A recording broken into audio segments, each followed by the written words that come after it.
Moro e Dávila criticam a política. Ah, bom, aí também aproveitou, né? Já ganhou o coro aí do Luiz Felipe Dávila na crítica a várias questões da era PT, né?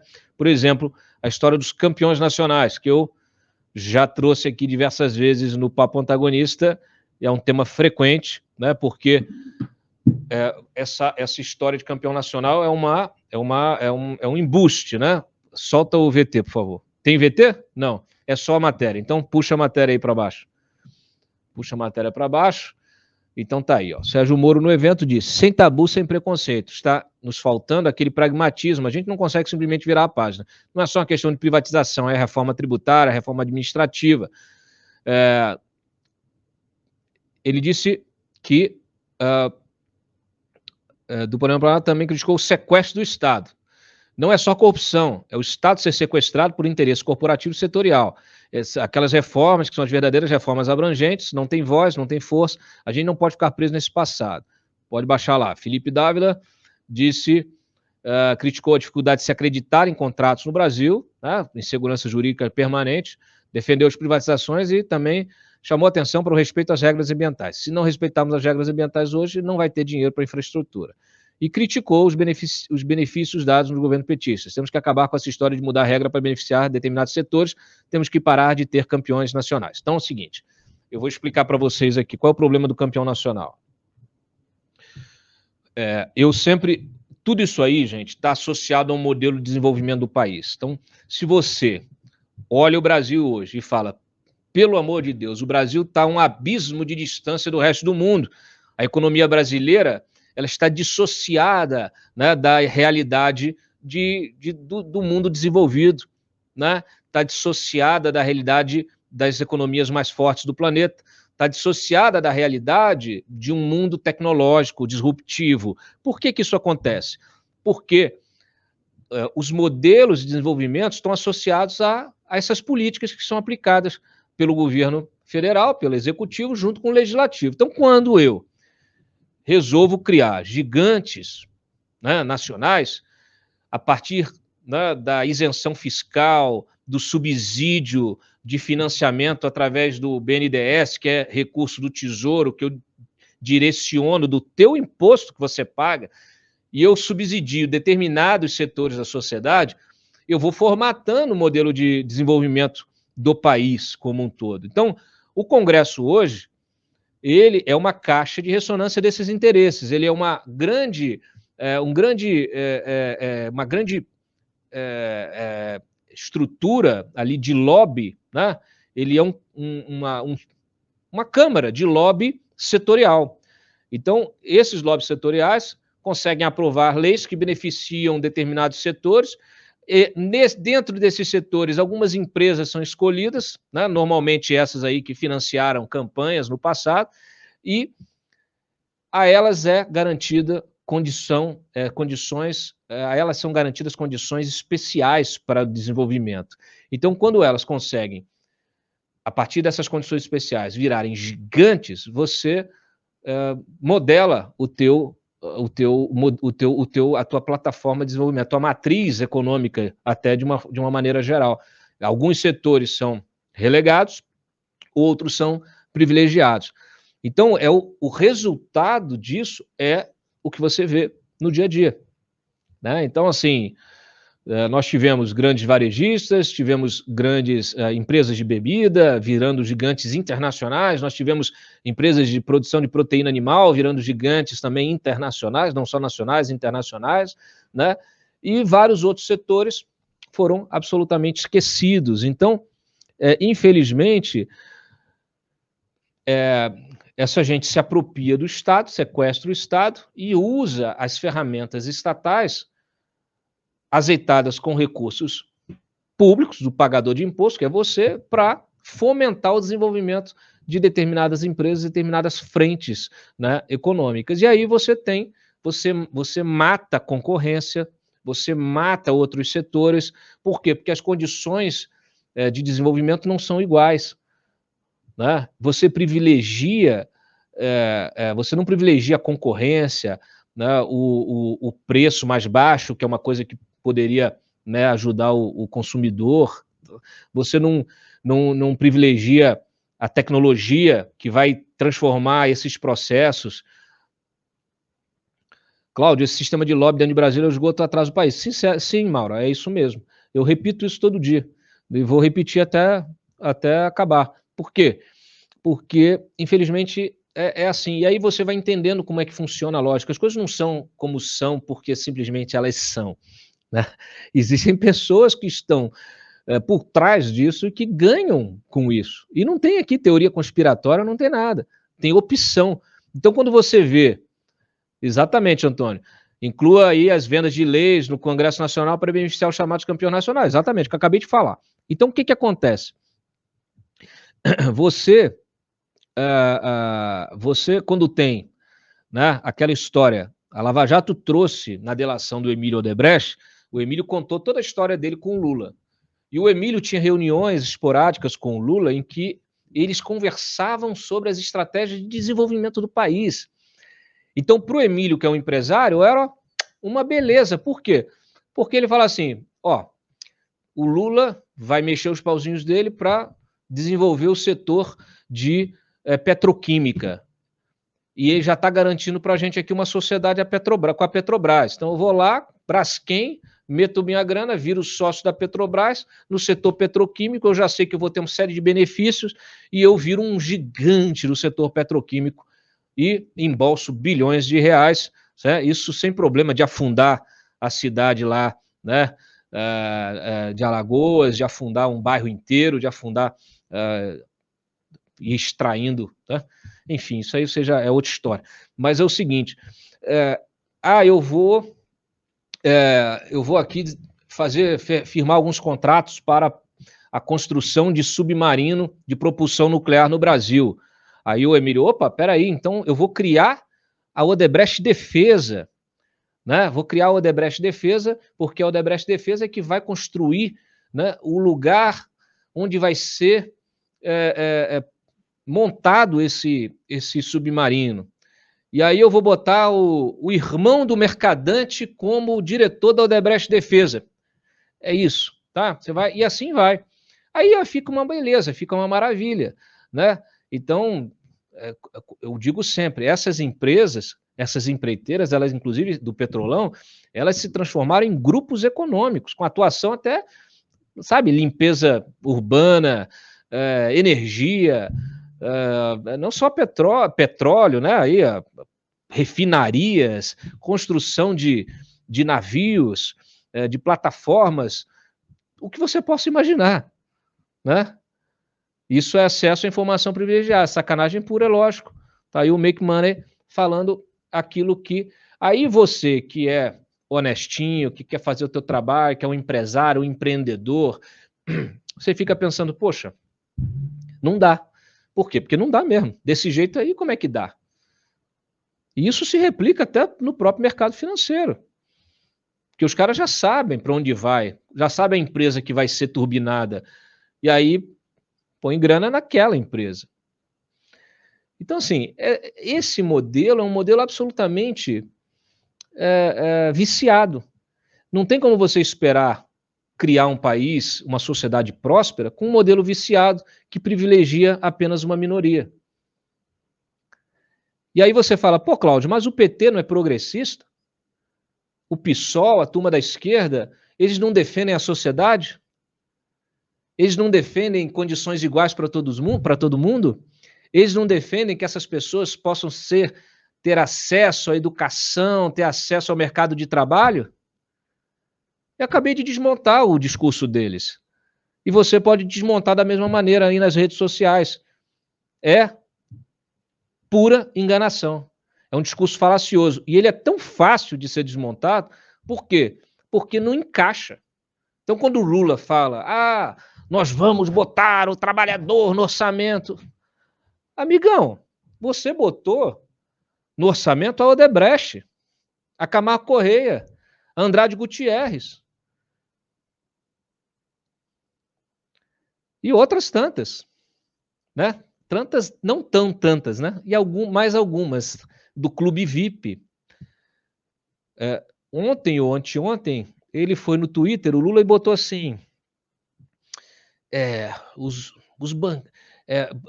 candidato, tem muito candidato que defende o trabalhador, mas quando é eleito passa a defender o banqueiro, né? Tem muito candidato, né? Aquele discurso fácil dele. Aí o trabalhador fala assim, pô, o Lula defende o trabalhador. Aí eu fui lá e botei assim uma reportagem que saiu na ocasião, mostrando que os bancos tiveram lucros recordes no governo do Lula e no governo da Dilma. Como nunca, ganharam dinheiro como nunca. Porque não existe lugar no mundo que um banco consiga cobrar, né, de juros de cheque especial. Olha aí, ó, o tweet do Lula. Os políticos, quando estão no palanque, lembram dos pobres e esquecem dos banqueiros, dos empresários. Quando descem, esquecem dos pobres. Esse país só vai dar certo quando tiver um governante que pense do povo todo. Não é você, Lula. Não é você. Carlos Silva, os bancos nunca ganharam tanto dinheiro como nos governos do PT, exatamente. Baixa, a minha resposta está aí. Vê aí. Você acha? O pessoal cai nessas conversas, né? O pessoal cai nessa conversinha. O sujeito, ele fez essa turma ganhar rios de dinheiro, a ponto de haver uma concentração bancária, né? Eu estava falando do juros cheque especial, né? De 200%, 300%. Juros de cartão de crédito, pelo amor de Deus. Juros de financiamento. O sujeito vai ver o spread bancário, vai ver quanto que o banco, né, pega o dinheiro lá com títulos, e quanto ele, com títulos do Tesouro e tal, e a quanto ele empresta para você. Então, assim, você tem o subsídio, né, de uma maneira que ninguém aguenta. Os juros são extorsivos. Como é que você impulsiona uma economia com juros extorsivos? Como é que você impulsiona uma economia com uma concentração bancária do jeito que ela é? Aí começa a tecnologia a empurrar isso, cria fintech, cria não sei o quê, banco digital e vai forçando, mas é muito difícil. Então, assim, e aí essa turma vem dizer que defende o trabalhador, que defende o cidadão, que defende a sociedade, condições iguais para todo mundo. De que maneira? Isso não é uma sociedade aberta que dê condições para todos crescerem. Então ainda há um problema grave nisso, que é o sequestro do discurso progressista, vamos dizer assim, né, se podemos dizer assim, o discurso que defende a sociedade, né, por essa turma da esquerda aí, dessa esquerda. Então, assim, é tudo uma grande falácia. Você quer cobrar do político? Cobre o seguinte, performance. Aí, assim, cara, eu quero entrega. Eu estou pagando você caro. Você é meu funcionário, tá certo? E eu estou pagando você caro. Eu gasto 5 meses de trabalho de um ano, de 12, eu gasto 5 para pagar você. Você tem que me entregar, mas não é me entregar esmolinha de bolsa auxílio, cacete. Você tem que me entregar um país de primeira linha. Você tem que me entregar transporte público de qualidade, moderno. Você tem que me entregar uma segurança pública, um lugar que eu consiga ir com meus filhos, na praça, e não receber uma bala na cabeça, não ser assaltado. Você tem que entregar um hospital em perfeitas condições, com equipamentos, com tudo funcionando. Escolas públicas decentes, que formem cidadãos conscientes. Você tem que me entregar tanta coisa, meu. Tanta coisa que você tem que me entregar. Então, assim, você vai votar, pense que você é o dono de uma grande empresa e você vai estar contratando o CEO, que é o presidente, vai estar contratando os diretores, são os ministros, vai estar contratando os heads de setorial, gerentes, governador daqui, governador dali. Pensa que você vai estar contratando as pessoas que vão gerir a sua empresa, Brasil. Você vai contratar gente incompetente, gente sem qualificação, gente que já se mostrou corrupta, que vai desviar o dinheiro da sua empresa para se enriquecer.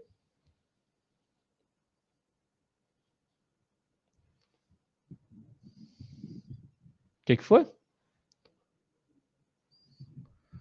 Ah, você achou? Ah, põe lá, só para ilustrar.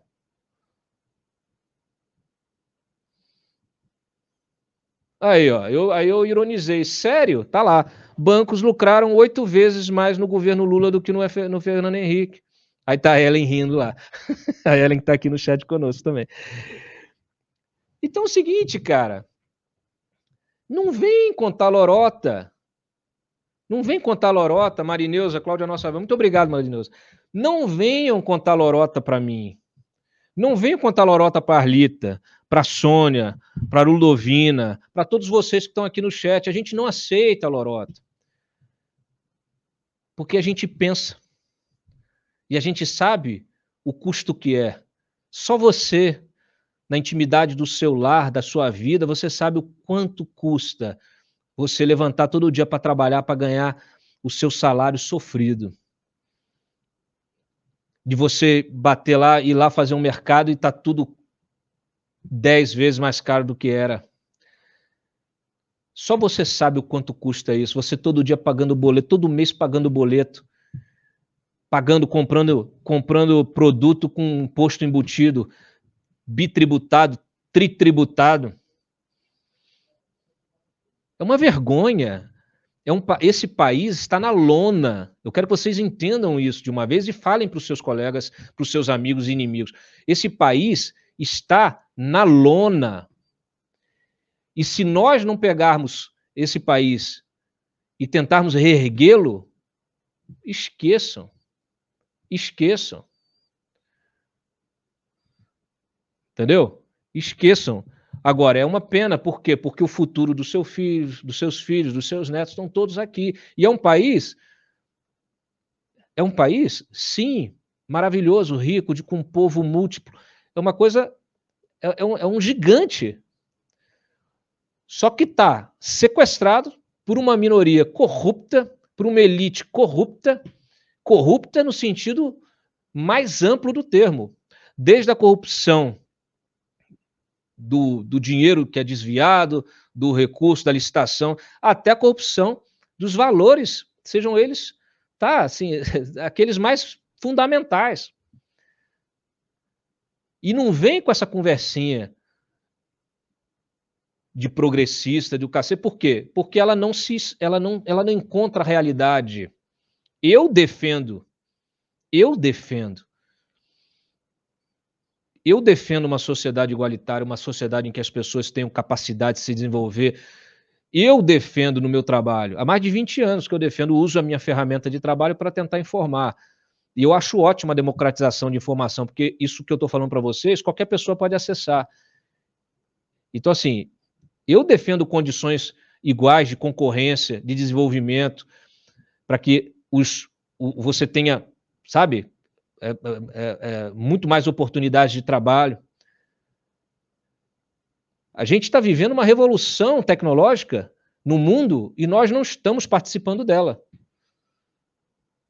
O nosso ministro de Ciência e Tecnologia é um vendedor de travesseiro. Um turista espacial vendedor de travesseiro.